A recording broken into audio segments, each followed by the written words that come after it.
Assalamualaikum warahmatullahi wabarakatuh. Alhamdulillah, innal hamdalillah nahmaduhu wa nasta'inuhu wa nastaghfiruhu wa nu'minu bihi wa natawakkalu alaih wa na'udzu billahi min syururi anfusina wa min sayyiati a'malina. May yahdihillahu fala mudilla lahu wa may yudlil fala hadiya lahu.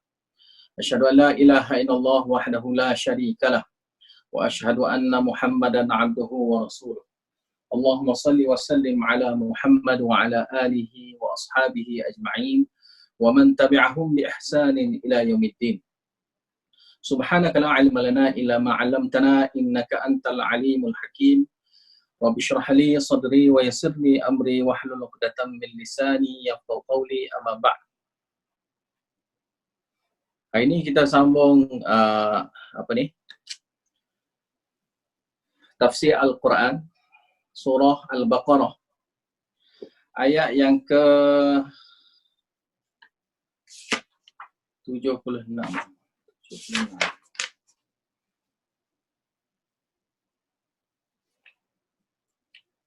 Ayat yang ke 76. A'udzu billahi minasy syaithanir rajim. Bismillahirrahmanirrahim. وَإِذَا لَقُوا الَّذِينَ آمَنُوا قَالُوا آمَنَّا وَإِذَا خَلَا بَعْضُهُمْ إِلَى بَعْضٍ قَالُوا أَتُحَدِّثُونَهُم بِمَا فَتَحَ اللَّهُ عَلَيْكُمْ لِيُحَاجُّوكُم بِهِ عِندَ رَبِّكُمْ أَفَلَا تَعْقِلُونَ أَوَلَا يَعْلَمُونَ أَنَّ اللَّهَ يَعْلَمُ مَا يُسِرُّونَ وَمَا يُعْلِنُونَ وَمِنْهُمْ أُمِّيُّونَ لَا يَعْلَمُونَ الْكِتَابَ إِلَّا أَمَانِيَّ وَإِنْ هُمْ إِلَّا يَظُنُّونَ.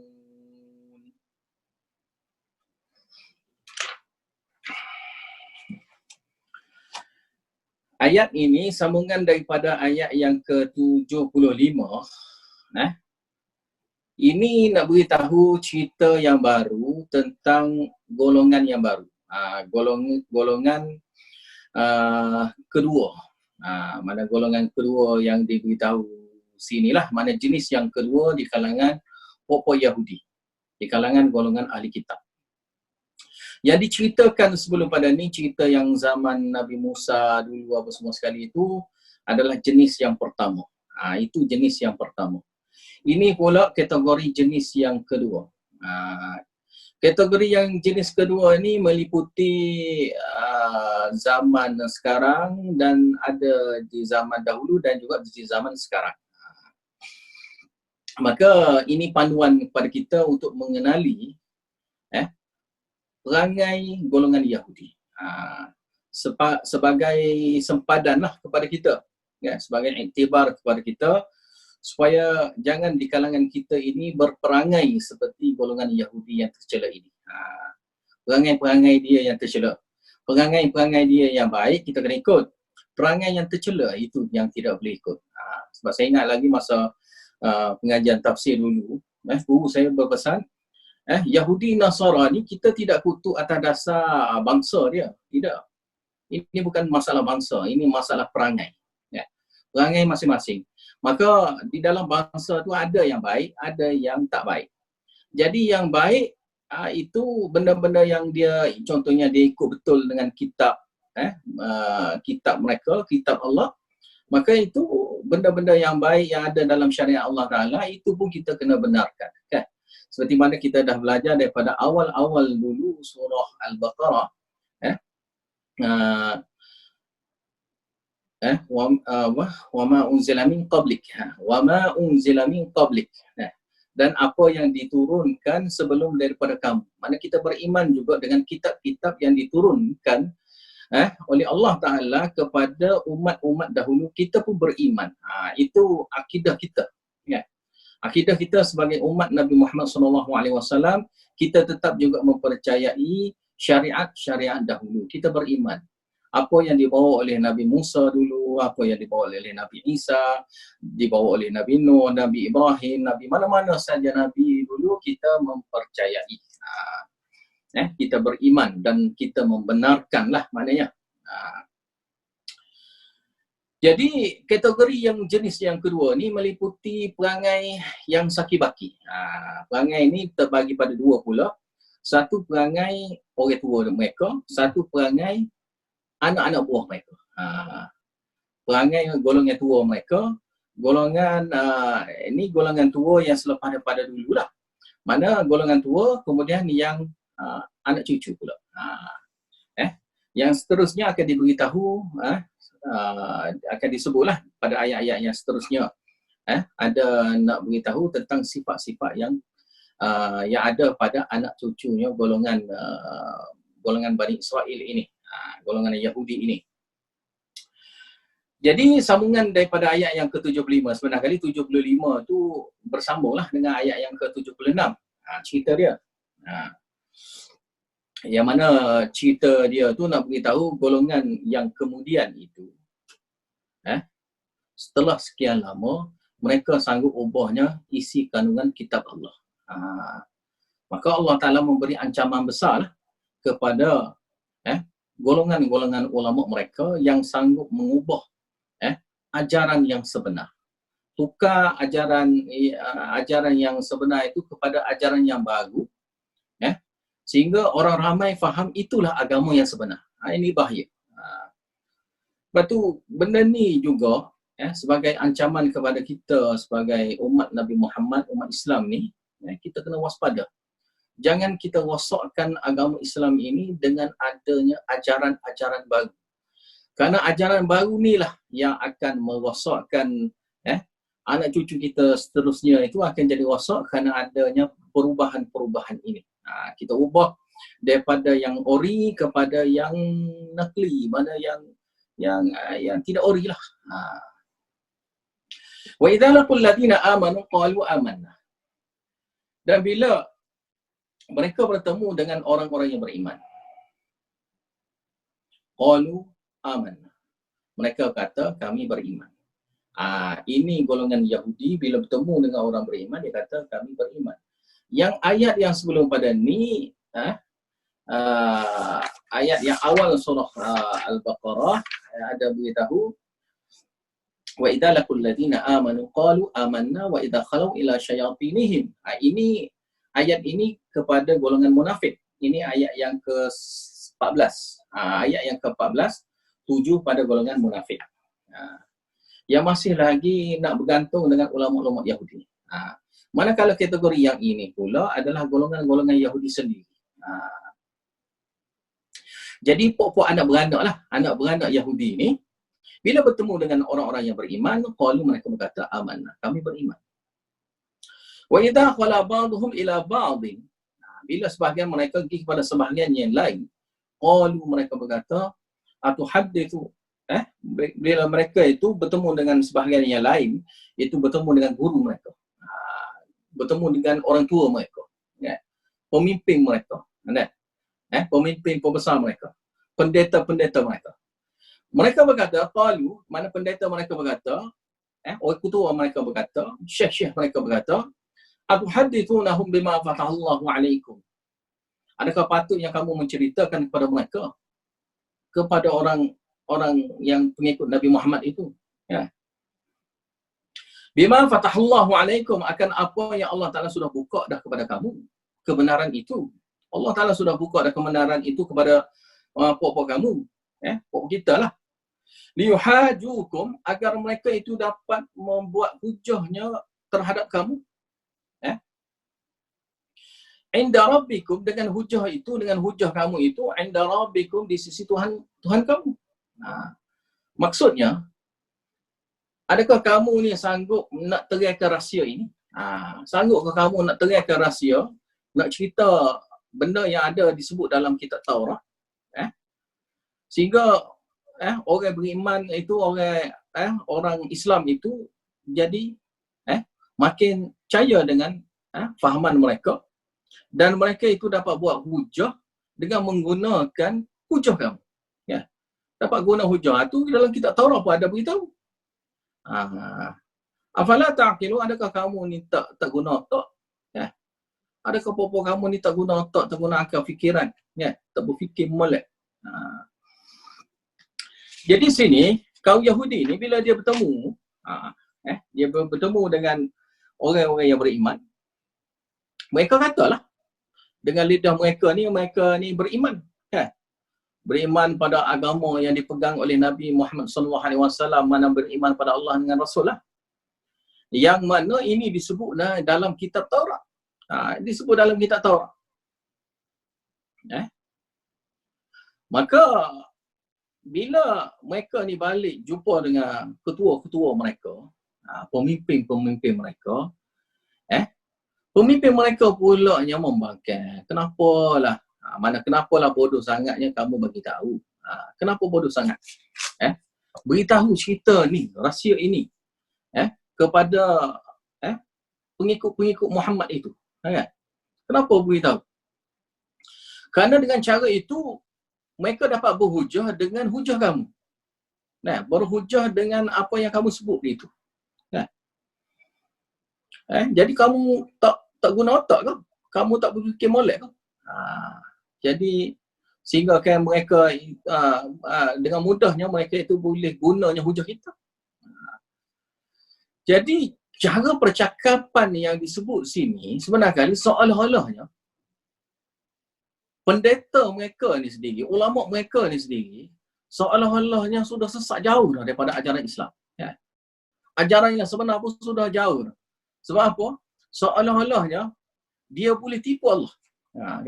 Dia seolah-olah masih lagi dia anggap benda ni boleh simpan, boleh soroknya ilmu kebenaran ini, seolah-olah Allah tak tahu. Seolah-olah gitu. Dan cara gini yang dia sebut, maka pengikut dia lagilah faham bahawasanya seolah-olah benda ni kalau kita tak sebut, Allah Ta'ala pun tak tahu. Kan? Maka kita, seolah-olah mereka ni boleh nak menyorot sesuatu perkara daripada Allah Ta'ala. Jadi ni akidah mereka, seolah-olahnya akidah mereka ni, Allah Ta'ala ni kurang pengetahuan dia. Seolah-olah gitu maksudnya. Sebab tu ni fahaman yang diajar, yang disebut dalam ayat ni, nak beritahu fahaman yang sebenarnya golongan pokok Yahudi ketika itu. Mana mereka ni seolah-olah memang tak percaya pada Tuhan tu. Sebut dengan perkataan macam percaya pada Tuhan. Kita ni pokok Tuhan lah. Kita ni pokok Allah Ta'ala. Kita ni orang yang dicintai oleh Allah Ta'ala. Ahibba'u. Maknanya kita ni orang yang paling dicintai. Kekasih-kekasih Allah kita ni. Kan? Tapi cara dia bercakap tu bukan macam kekasih. Kan? Bukan macam yang dikasihi pun. Kan? Sebab tu ayat yang seterusnya, Allah Ta'ala beritahu, awala ya'lamuna anna Allah ya'lamu ma yusirruna wa ma yu'linun. Tengok ayat tu selepas pada tu. Adakah mereka itu tak tahu bahawasanya Allah Ta'ala ni mengetahui ma yusirruna, apa yang mereka sembunyikan, wa ma yu'linun, apa yang mereka itu zahirkan. Kenapa pula jadi gitu akidah mereka? Ayat mereka seolah-olah kita kena sembunyikan benda ni. Seolah-olah kena sembunyikan. Kerana ini jadi hujah di sisi Allah Ta'ala pula. Kan? Maka cara percakapan tu seolah-olah Allah Ta'ala tak tahu menahu pun cerita mereka ni. Mana mereka ni dengan mudah saja boleh buat hela, boleh buat senyap, buat tak tahu, Allah Ta'ala pun tak tahu. Mana seolah-olah gitu. Dan ni fahaman ketua, fahaman anak buah lagi lah. Maka tak pelik, saya pun ada pernah jumpa dengan orang Islam juga. Orang Islam kita, orang Melayu kita, orang Islam. Dia tak tahu Allah Ta'ala ni faham cakap bahasa Melayu. Kita cakap dalam bahasa Melayu, kita doa dalam bahasa Melayu ni Allah Ta'ala faham. Dia tak tahu. Ni baru dia tahu, dia kata. Mana sebelum ni dia faham kalau kita nak doa, kita kena doa dalam bahasa Arab. Kalau tak guna bahasa Arab, Allah Ta'ala tak faham bahasa kita. Mana Allah Ta'ala hanya bercakap dengan kita, faham dengan apa yang kita bercakap ni dalam bahasa Arab saja. Mana kalau selain daripada bahasa Arab, Allah Ta'ala tak faham. Mana seolah-olah gitu. Maka dia pun kata, sebab itulah dia harap sangat ada agar ustaz-ustaz pandai-pandai Arab ni tolong doa untuk dia. Tolong doa untuk dia. Kerana dia tak pandai Arab, dia tak pandai doa. Gitu. Dan saya pernah jumpa, bukan seorang yang kata gini, bukan seorang. Ada 2-3 orang lagi yang cakap benda yang sama. Lebih kurang benda yang sama. Mana dia seolah-olah pelik. bahwasanya Allah Ta'ala ini memahami bahasa-bahasa kita. Kita bercakap dalam bahasa Melayu, Allah Ta'ala faham. Kita bercakap dalam bahasa Cina ke, kita bahasa India ke, bahasa Tamil mana ke, Allah Ta'ala faham. Kita cakap dalam bahasa Inggeris pun Allah Ta'ala faham. Jadi doalah minta pada Allah Ta'ala, tak kira lah dengan bahasa apa sekalipun. Tak perlulah nak suruh ustaz-ustaz yang tolong doakan. Bermula dengan minta ustaz-ustaz doakan ni lah yang bahaya. Punca kepada berlakunya syirik. Punca kepada berlakunya syirik bila kita tu terhege-hege nak cari Pak Ustaz supaya Pak Ustaz tolong doa kita. Dan munasabah dia minta gitu kerana dia beranggapan bahawasanya kalau dia minta sendiri macam Allah Ta'ala tak terima doa dia. Nak terima macam mana dah bahasa Arab pun tak kerti. Ngaji pun tak tinggi. Baca Quran pun mungkin kerti, mungkin tidak. Kan? Maka yang lain-lain lagi lah. Maka sangat-sangat berhajatnya orang lain tolong doakan. Maka sebab tu kalau yang ada duit-duit sikit, dia buat makan-makan, dia panggil orang solat hajat ke apa. Kerana tu lah. Kalau mana di kalangan mereka tu adanya di dalam hati, yang mana rasa macam tak puas hati lah doa kita sendiri ni. Kalau kita minta sendiri macam tak puas hati, kena minta Pak Lebay lah. Pak Lebay lah tolong. Kalau Pak Lebay tu yang tak tinggal masjid, jadi yang tu lagi lah makbul. Gitulah. Ataupun kalau dengan ustaz-ustaz ni, yang pandai-pandai Arab, yang pandai agama, yang pandai berceramah tu, yang ni lah yang lebih utamanya kita minta dia supaya doakan untuk kita. Kalau kita doa sendiri, mungkin tak sampai doa tu. Seolah-olah gitu anggapan mereka. Jadi kita sebagai orang yang belajar ni, kena bagi tahu kepada mereka semua sekali, kena bagi tahu kepada anak cucu kita bahwasanya Allah Ta'ala faham bahasa Melayu ni. Allah Ta'ala faham, kita doa tak terteri bahasa Arab pun tak apa, minta dengan Allah Ta'ala. Kan? Ajar anak kita daripada kecil pun supaya doa minta pada Allah Ta'ala. Nak apa? Nak makan, contoh, nak makan KFC. Nak makan KFC, minta dengan Allah Ta'ala. Doa minta dengan Allah Ta'ala. Biar pun kita ajar tu nampak macam lekeh je, macam kenapa pula nak KFC minta dengan Allah Ta'ala. Tapi kita ajar gitu. Kita ajar tauhid kepada anak-anak kita.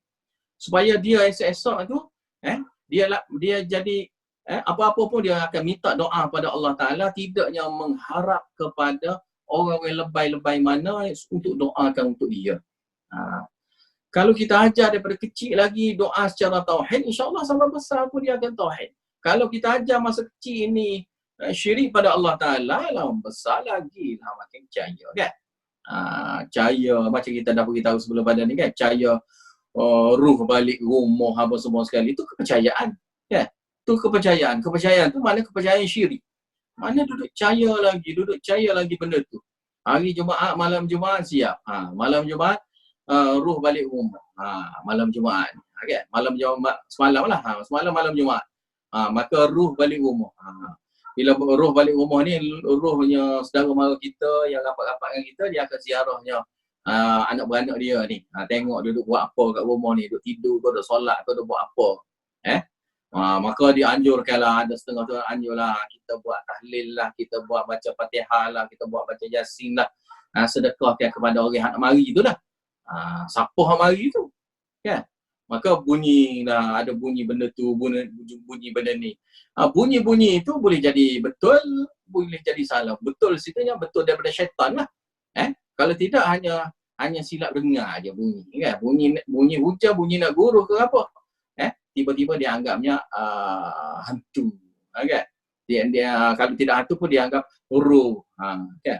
Jadi roh-roh yang tak tenteram jadilah hantu pula. Itu fahaman.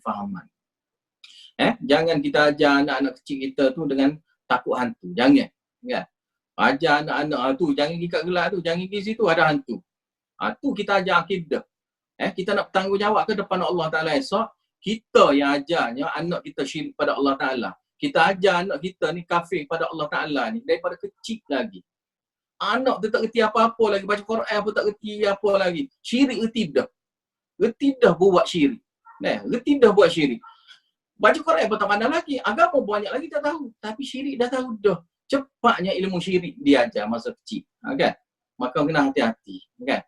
Kalau kita ni jenis bawa tengok anak tengok filem ke apa, jangan pula kita duduk Dia ajar akidah pula. Ni akidah ni apa ni pasal roh balik rumah apa semua kan, benda-benda hantu ke, roh tak tenteram ke, hantu mengetahui ilmu ghaib ke apa ke, kita pergi ajar pula benda-benda gitu. Akibatnya anak kita daripada kecil lagi sudah syirik pada Allah Ta'ala. Walaupun dia tak menanggung dosa lagi masa tu. Tapi bila sampai besar, nak boleh sampai umur 15 tahun, duduk bawa benda tu, 15 tahun dah tebal dah. Akidah dia tu dah tebal. Ya. Kita nak tanggungjawab kan, kita nak ajar anak gitu ya kita. Jadi, walaupun jahilnya kita ni, janganlah kita cuba-cuba ajarnya syirik. Jahil-jahil pun ajarlah benda-benda. Kalau kita tak tahu sangat agama pun ajarlah benda-benda yang baik. Doa ke, bismillah ke, solat ke, puasa ke. Tapi janganlah diajar benda-benda yang boleh merosakkan akidah. Dan ini nak beritahu, ajaran daripada guru-guru mereka yang ajar seolah-olah Allah Ta'ala ni tak tahu. Jadi kita kena ajar daripada kecil lagi anak-anak kita, orang-orang budak-budak kita jumpa pun kita kena ajar. Mohon pada Allah Ta'ala, minta pada Allah Ta'ala, doa pada Allah Ta'ala. Jangan kata nanti orang, nanti abang tu lah tolong doa, nanti pakcik tu lah tolong doa, nanti tu haji tu lah tolong doa. Tak ada. Kamu minta sendiri. Kan? Ni kata, ni nanti raya ni nak duit raya lah. Kan? Contoh nak duit raya. Minta dengan Allah Ta'ala duit raya. Kan? Minta dengan Allah. Ajar benda-benda simple gitu ya pada anak-anak. Supaya dia ni tahu bahawasanya Allah Ta'ala ni dengar. Kalau dia doa ni Allah Ta'ala dengar. Kan? Allah Ta'ala dengar doa dia. Walaupun dia doa tu, solat pun tak tahu mana lagi, ambil wuduk pun tak reti lagi, tapi Allah Ta'ala dengar doa daripada siapa-siapa pun Allah Ta'ala dengar. Kan? Dalam ayat Quran Allah Ta'ala sebut ujibu da'watad da'i idza da'an. Aku akan terima je doa siapa-siapa yang minta doa kepada aku. Tak kira kecil besar, tak kira 4 lebay aku ataupun bukan 4 lebay. Ya. Nescaya Allah Ta'ala akan terimanya doa orang yang memohon doa kepadanya. Maka sinilah Allah Ta'ala mencelanya akidah mereka. Tengok. Bukan semata-mata kata-kata yang mereka sebut tu. Allah Ta'ala celanya. Awala ya'lamuna anna Allah. Adakah mereka itu tak perasan, tak tahu.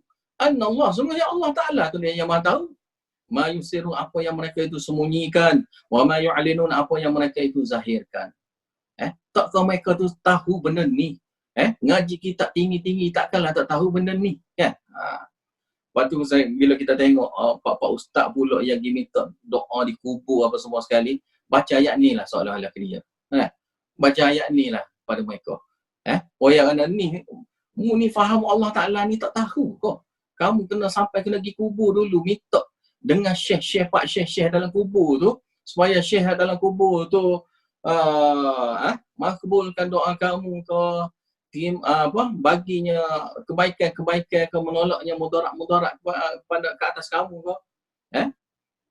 Jadi kamu kena pergi kubur sampai tahap tu, susah payahnya, yang mana kamu nak minta dengan Allah Ta'ala tak boleh pergi kubur pun, tak perlu pergi masjid pun.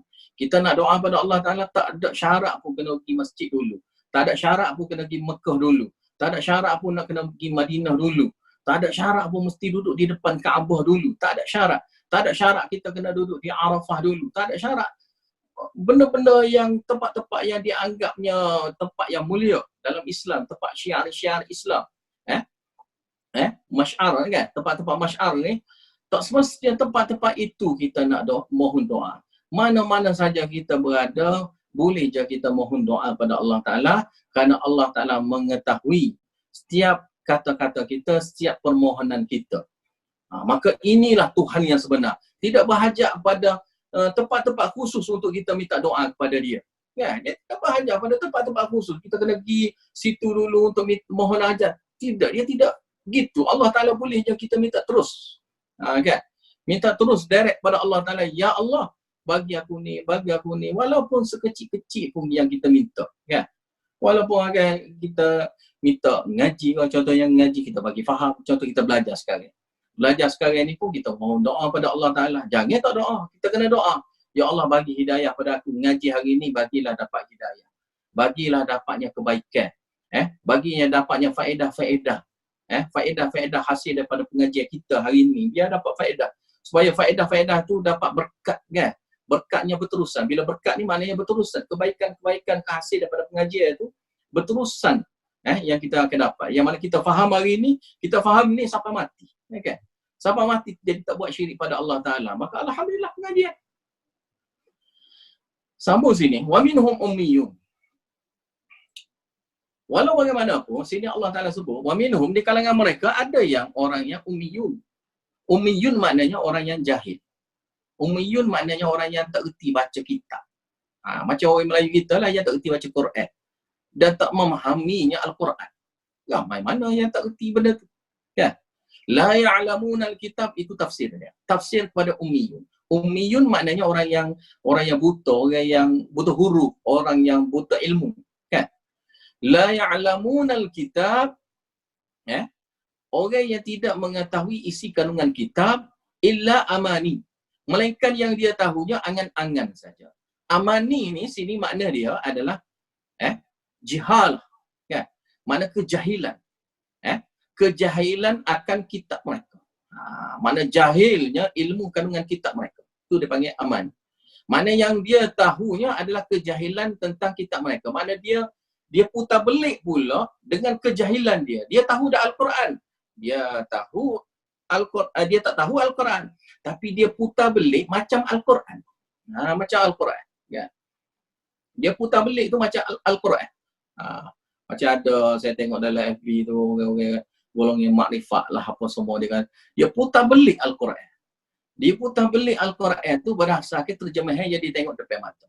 Dia tengok terjemahan tu, dia pun putar belik pula. Dah lah dia tengok. Terjemahan tu kalau siapa-siapa tengok boleh hidayah. Siapa-siapa tengok pun mudah je ayat tu untuk faham dengan terjemahan tu. Tapi dia pergi faham kod lain. Dia pergi faham kod lain. Ayat tu jelas dah, ayat-ayat cantik je, senang je untuk difaham, kan? Dengan bahasa Melayu kita. Ya, mudah dah untuk faham. Tetapi boleh ke dia putar ayat tu, dia pergi bawa dengan akal dia, logik dia bahas, yang perkataan tu jadi macam falsafah pula. Padahal ayat terjemahan tu mana falsafah? Terjemahan yang ada di Malaysia kita ni, yang ada saya tahu, terjemah Pimpinan Ar-Rahman, terjemah bahasa Malaysia ni kan. Mana ada bahasa falsafah dalam tu? Tiba-tiba dia hurai dengan cara falsafah. Maka bahasa yang diterjemahkan tu pula bukan bahasa falsafah. Tiba-tiba ditafsirkan dengan cara falsafah. Itu salah. Kan? Itu jadi rosak makna.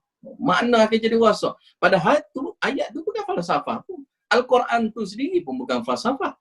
Tiba-tiba dia guna tu jadi ayat tu jadi makna lain. Inilah makna dia itu. Inilah makna dia ini. Dia putar belik pula.